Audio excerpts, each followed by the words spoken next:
सबको नमस्कार। जय श्री राम। राम रक्षा स्तोत्र के जो एक विशेष भाग है, महत्वपूर्ण भाग है, कवच, उन श्लोकों को हम देखना प्रारंभ हमने किया था कल। और पहले ही पंक्ति के जब हमने श्लोक देखा था, एक पंक्ति हमने यह देखा कि शरीर के अलग अलग अवयवों की रक्षा करने के लिए श्री राम को अलग अलग विशेषण देके और कहा जा रहा है, निवेदन किया जा रहा है, प्रार्थना की जा रही है कि हे राम, मेरे इस अवयव की आप रक्षा करें। रक्षा उस अवयव की करने से तात्पर्य क्या है और वह विशिष्ट विशेषण उसमें राम को देने का कारण क्या है, इस पर हम सोच रहे हैं, इस पर हम बात कर रहे हैं। हमने देखा था, कहा गया शिरो में राघव पातु भालन दशरथात्मजः। सिर की रक्षा राघव कुल के राम करें, भाल प्रदेश की रक्षा दशरथ के पुत्र राम करें। क्यों कहा ये भी हमने देख लिया था।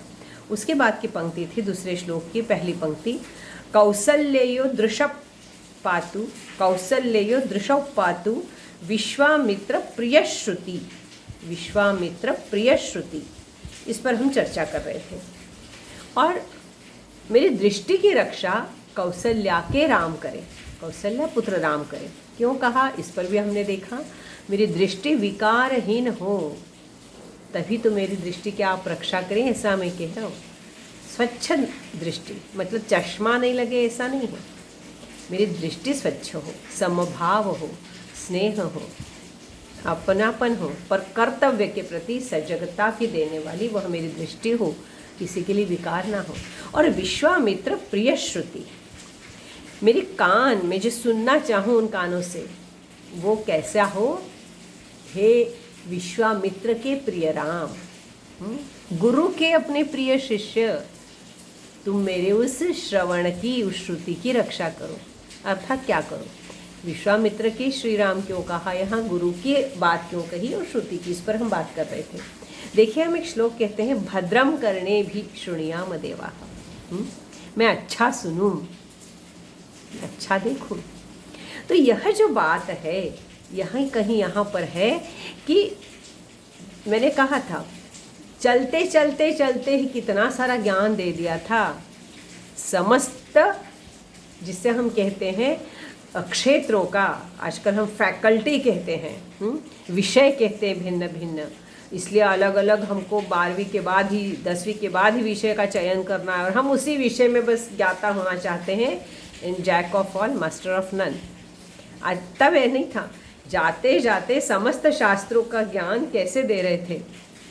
श्री राम कोई कागज़ पेन देख के रिफिल ख़त्म हो गई, अब लिख नहीं सकता वाली कोई बात नहीं थी, लिखना था ही नहीं, ना ताड़पत्र था ना लिखने का। सुनते गए, श्रुति जो सुन रहे थे उस पर चिंतन मनन पूरा करते गए। तो मेरा श्रवण ऐसा हो कि जिसका मैं चिंतन मनन करके जीवन को सार्थक कर सकूं, मेरा ज्ञान मैं उस श्रुति से प्राप्त कर सकूं। तो हे राम, मेरी श्रवण की ऐसी रक्षा करो। मैं क्या सुनूं और मैं सुनकर उस पर कैसे चिंतन मनन करूं, इसकी आप रक्षा करो। जैसे आपने विश्वामित्र से सब ज्ञान प्राप्त किया सुनकर, वैसा मैं समस्त जगत का जो भी सुनूं, मैं अच्छा सुनूं, उपयोगी सुनूं। सुनने तो बहुत आता है भाई। देखिए, आप बीड़ी जलाइदे भी सुन सकते हैं और आप रामचरितमानस की चौपाई भी सुन सकते हैं। अब सुनकर चिंतन मनन किस पर करना और सुनकर अनसुना किसे करना, यह ज्ञान आपको श्री राम दे, तब आपके श्रवणेंद्रिय सही काम कर रही हैं। मशीन तो है, काम सही करने के लिए हम ही को कुछ करना पड़ता है। तो हम श्री राम से कह रहे हैं, निवेदन कर रहे हैं, मांग रहे हैं कि मेरी श्रुति की आप इस तरह से रक्षा कीजिए कि जो जो मैं सुनूं। देखिए, बालक भी, हमारा बच्चा, हम जब उसको बताते हैं, कोई चीज़ दिखाकर सुना रहे हैं, तब वह बहुत आसानी से उस चीज़ को ग्रहण करता है, सुनता है ध्यान से। तो छोटा बच्चा जब लिखना नहीं जानता है, पढ़ना नहीं जानता है, तब सुन सुन के ग्रहण करता है। आज गीता संथा वर्ग में मैं देखती हूँ या राम रक्षा संथा वर्ग में मैं देखती हूँ, मेरे को बताते हैं वो बच्चे कौन सी क्लास में हो, अभी स्कूल नहीं जा रहे, 5 साल के हैं, पढ़ना नहीं आ रहा है, आप बोलिए, मैं पीछे पीछे बोल के और सुनूंगा और आपको बताऊंगा। तो लीड एंड फॉलो वाले स्थिति में सुनकर अनुपठन करने वाली स्थिति में श्लोक सीखते हैं, फिर घर पे उसको और अपने माता पिता से सुनते हैं और दूसरे दिन याद करके आ जाते हैं। जो पढ़ के कर रहे हैं उनको याद करना कठिन होता है, क्योंकि उनका डाइवर्शन बहुत ज़्यादा है। आंखें देख रही, पढ़ रही हैं, सुन कुछ और ही रहे कहीं का। तो यह श्रुति मेरी ऐसी करो, उसकी रक्षा करो कि मैं ध्यान से सुनूं, अच्छा श्रोता बनूं। पहले हमको everybody should be a good listener कहते हैं ना, अच्छा श्रोता बनना ज़रूरी है। तो मैं अच्छा श्रोता बनूं, जो सुनूं, उस पर चिंतन मनन करूं। यह जो बात है यह मैं श्री राम से, विश्वामित्र के श्री राम से, क्योंकि विश्वामित्र के श्री राम जो थे उन्होंने सुन कर ज्ञान ग्रहण किया था, विद्याएं ग्रहण की थी। तो यह इसलिए हमने कहा है विश्वामित्र प्रिय, जो आप विश्वामित्र के प्रिय हो, और इसलिए आप मेरे उस श्रवण इंद्रिय की रक्षा करें। फिर आता है घ्राणम पातु मखत्राता मुखम सौमित्र वत्सलः। घ्राणम पातु मखत्राता। अब यहाँ हमको समझना बहुत ज़रूरी हो गया कि यह क्या चीज़ है। घ्राणेंद्रिय सबको पता है, नाक, नाक सूंघते हैं, ठीक है। मख क्या है? मख है यज्ञ, और त्राता यज्ञों की रक्षण करने वाले। क्यों ले गए थे विश्वामित्र उनको वन में? यज्ञ की रक्षा करने को। उस यज्ञ की जो रक्षा करने वाले राम है। अब यहाँ ऐसा क्यों कहा? यज्ञ की रक्षा करने वाले राम मेरे घ्राणेंद्रियों की रक्षा क्यों करेंगे?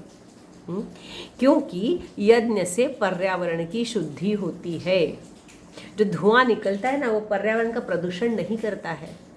आज हम घर में अगरबत्ती और धूप लगाते हो, प्रदूषण करते हैं, क्योंकि वो शुद्ध उन वनस्पति तत्वों से नहीं बनते हैं जिनसे बनना चाहिए, जो वातावरण को शुद्ध करे। कर्पूर तक आजकल हमको शुद्ध नहीं मिलता है, केमिकली तैयार का कर्पूर मिलता है, तो वो काला ज़्यादा करता है, वातावरण को शुद्ध कम करता है। उसमें से निकलने वाली जो गैस है वो प्रदूषित करने वाली है। शुद्ध कर्पूर इतना काला कभी नहीं करता। तो शुद्ध कर्पूर मिलता है तो वातावरण को सुगंधित करके प्रदूषण भी दूर करता है। यदि यज्ञ में डाली गई हवी जो होती है, वह सभी हवियाँ यह शुद्ध रूप से या तो वह वनस्पति की होती थी, घी की हैं, चावल की हैं, तो इन सब से जो कुछ निकलता था वह वातावरण को शुद्ध करता था। उनसे निकलने वाले जो उनको जलने के बाद जो वायु में मिलने वाली उनकी गंध, मतलब उनसे निकलने वाला जो धुआं है, धूप रूप में निकल रहा है, विज्ञान वाले जानते हैं कि सॉलिड लिक्विड में परिवर्तित होकर गैस में परिवर्तित होता है अग्नि के साथ।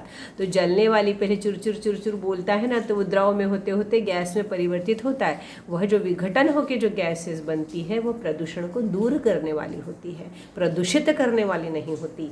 तो जब प्रदूषण दूर होगा तो मैं जो कुछ सूंघूंगा, मेरे घ्राणेंद्रिय जो कुछ ग्रहण करेंगे, वो मेरे चित्त को शांत करने वाला होगा, मेरे स्वास्थ्य को रक्षण करने वाला होगा। और ऐसा नहीं है तो फिर क्या है? प्रदूषण है। प्रदूषण है तो क्या है? सांस की बीमारियां हैं। फिर कोविड भी फैल गया, फिर हमने मास्क लगाया, मास्क लगा के उस कोविड के विषाणु को दूर किया। विषाणु उस वायु से आने वाला था ना। प्रदूषित जितना होगा उतना वायु प्रदूषण के साथ यह सब चीज़ें भी हमारे पास आएंगी। तो फिर हमने भी क्या किया, सबने देखा था कोविड में बहुत लोगों ने कि अपने घर में अजवाइन और कर्पूर जलाया गया, ऐसे बहुत सी जो कहा जाना चाहिए कुछ रेमेडीज़ दी गई थी, है ना, कि ऐसा करो, यह उपाय करो तो आपका वातावरण शुद्ध होगा। तो यह जो बात कही जाती है इसमें कहीं हमको जुड़ता है कि वह यज्ञ जो करते थे, तो यज्ञ के त्राता, हे राम तुमने यज्ञ का रक्षण किया असुरों से, राक्षसों से, और यज्ञ संपन्न होने दिया। यज्ञ संपन्न होने के कारण वातावरण शुद्ध हुआ, प्रदूषण दूर हुआ, और प्रदूषण दूर होने से स्वास्थ्य का लाभ हुआ। तो आप मेरे घ्राणेंद्रिय की, मैं जो लूँ वायु से सूंघूं, मेरे घ्राणेंद्रिय लें, वह सब मेरे को शुद्ध मिले। मैंने ऐसा निवेदन कर दिया। राम जी ने कहा बिल्कुल मैं रक्षा करूँगा। अब तो कुछ भी कर, अब तो प्लास्टिक जला, ठीक है, अब तो खूब एसी चला, और मैं तो रक्षा करूँगा। संभव होगा क्या? यदि मैं राम से कह रही हूँ कि मेरे उस घ्राणेंद्रियों की रक्षा करो, वातावरण शुद्ध रखो, तो मुझे पेड़ पौधे लगाना ज़रूरी है। कम से कम एसी का उपयोग, मेरे घर के हर कमरे में एसी हो ज़रूरी है क्या? यह मुझे सोचना ज़रूरी है। तो इसलिए कम से कम मैं यह सोच के और मेरे घ्राणेंद्रियों की रक्षा के बारे में सोचो। इस तरह से मैं राम के लिए जो प्रार्थना कर रही हूँ, मैं जो राम से कह रहा हूँ, इस श्लोक का अर्थ क्या है, यह मखत्राता राम को क्यों कहा गया है और उसके पीछे वह रक्षण कब करेंगे। यदि मैं कुछ नहीं करूँ तो रक्षण करेंगे क्या। रक्षण करने को जब कह रहे तो वहाँ विश्वामित्र और अन्य ऋषि मुनि हवि देते थे, यज्ञ संपन्न करते थे। यज्ञ का रक्षण करने को राम जी थे, तो यज्ञ का रक्षण करने को राम जी हैं, पर यज्ञ तो उन्हें करना है, तभी तो वातावरण का प्रदूषण दूर होगा। तो फिर हमको भी वातावरण का प्रदूषण दूर करने के लिए कुछ करना होगा, और फिर वातावरण को प्रदूषण मुक्त करने के बाद हमारा रक्षण करने की जिम्मेदारी। हम कुछ कदम चलेंगे तो बाकी पूरे कदम हमारे साथ हमको गोद में लेके राम जी चलेंगे। निशंक रहिए, पर कुछ करना है। प्रदूषण रहित यदि मैं वातावरण को बनाने का प्रयास करता हूँ तो राम जी उसमें मदद करके मेरी घ्राणेंद्रियों की और जो कुछ मैं वायु ग्रहण करूँगा उसकी रक्षा करेंगे, निश्चित करेंगे।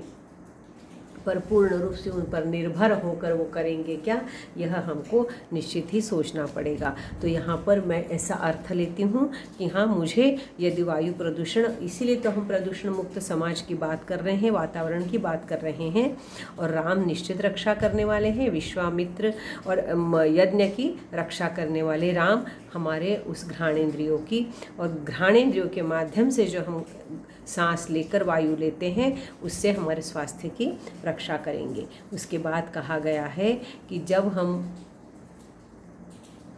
कह रहे हैं आगे, मुखम मुखम सौमित्र वत्सलहा। बताइए, मुख की रक्षा, चेहरा, पूरा ही चेहरा मान लीजिए। मुख मतलब सिर्फ मुंह नहीं कहा यहाँ पर, उसके लिए आगे कहा है मुख की रक्षा, मेरे चेहरे की रक्षा। सौमित्र वत्सलः, कौन था सौमित्र का वत्सल? लक्ष्मण। लक्ष्मण जी के राम, लक्ष्मण जी के राम चेहरे की रक्षा करें मतलब क्या? पिंपल रहित हो जाए, सुंदर दिखे, फिर मैं खूब सौंदर्य प्रसाधन ले आऊं, कुछ भी नहीं है ऐसा। लक्ष्मण के राम क्यों कहा है? तो यह राम जी जो थे ना, यह इनका लक्ष्मण पर, भरत पर, सभी पर निस्सीम प्रेम था। भरत पर थोड़ा ज़्यादा ही होगा, पर लक्ष्मण जी राम के अनुगामी ही रहे, वह राम को छोड़कर रह ही नहीं सके। इस कारण एक बात यह थी महत्वपूर्ण कि सौमित्र के प्यारे लाडले लक्ष्मण पर उनको क्या हो रहा है, वो क्या चाह रहे हैं, उनके कहे बगैर, उनको चेहरे को देखकर, उनके मुख कमल को देखकर श्री राम जी समझ लेते थे, और उस मुख पर प्रसन्नता आए इसके लिए प्रयासरत भी रहते थे। तो ऐसे उस चेहरे को अपलक देखकर, उस चेहरे पर प्रसन्नता आए इसलिए प्रयासरत रहने वाले वह राम जी, सिर्फ चेहरा देखकर, मुख के भाव देखकर उस लक्ष्मण को समझने वाले राम जी, मेरे भी चेहरे को देखकर मेरी ओर देखो, अपलक देखो, तभी तो मेरी रक्षा करोगे, और मेरे को क्या हो रहा है, क्या चाह रहा हूँ, क्या चाहिए, यह आप समझ लो। बिल्कुल सही है, समझ लो आप। अब मेरे को कार बंगला चाहिए, समझ लो, ऐसा नहीं है। क्या है, लक्ष्मण ने क्या चाहा? कभी सिर्फ और सिर्फ राम जी का प्यार चाहा, राम जी का स्नेह चाहा, राम जी का सामीप्य चाहा, और उनके चेहरे पर वह विनय हमेशा दिखता रहा कि कुछ भी करो पर मुझे छोड़ना मत। यह चेहरे का भाव देखकर राम जी कहते थे कि लक्ष्मण निरंतर मेरे साथ रहें, और इसलिए लक्ष्मण के बाद एक क्षण भी राम जी नहीं रहे हैं। वो कथा यदि जानो और पढ़ो तो इतना समय नहीं है। तो मेरा चेहरा देखकर राम जी मुझे समझो, आप अपलक मुझे निहारो, मैं आपको निहारता रहूं, और आप समझो मेरे चेहरे पर आपको सिर्फ आपके प्रति स्नेह, आपके प्रति विनय, आपके प्रति शरणागति, निस्सीम भाव भक्ति का दिखे, यह आप मेरे लिए करो। ऐसा चिंतन मेरा हो, ऐसा आप मेरे लिए करो, और तब मैं आपका हो जाऊं और आप मुझे अपना लो राम जी, ऐसा आप मेरे चेहरे की रक्षा करो। और ऐसा यदि मेरा चेहरा आप करते हो तो ऐसा मेरा चेहरा सबको प्रसन्नता देगा ही। जो भी मेरे चेहरे की ओर देखेगा उसको प्रसन्नता का भास हो, उसको आनंद का भास हो, उसको आनंद मिले और मेरे चेहरे को देखकर कभी किसी के मन में दुख का भाव, क्रोध का भाव नहीं आए, देखना नहीं चाहता इसका चेहरा आप कभी, तुम्हारा मुख ना देखूं, ऐसा भाव नहीं आओ। मेरा चेहरा देखने को, मेरे पास आने को, मेरा को अपनत्व मेरा प्राप्त करने को सबको लगे जैसे आपको लक्ष्मण के लिए लगा, और ऐसा अपनत्व आप मेरे को भी दें। यह भाव लेकर मैं राम जी आपके पास आया हूँ। और इसलिए राम जी आप सौमित्र वत्सल के राम थे, ऐसे सौमित्र वत्सल के राम मेरे भी बन जाएं, और अब पलक आप मेरे को आपका दर्शन देते रहें और आप मेरा चेहरा देखकर आपको अपना ले। यह भाव यहाँ से शायद कह रहे हैं हम बुध कौशिक ऋषि के माध्यम से राम जी को निवेदन कर रहे हैं। आगे क्या निवेदन है कल देखते हैं। जय श्री राम।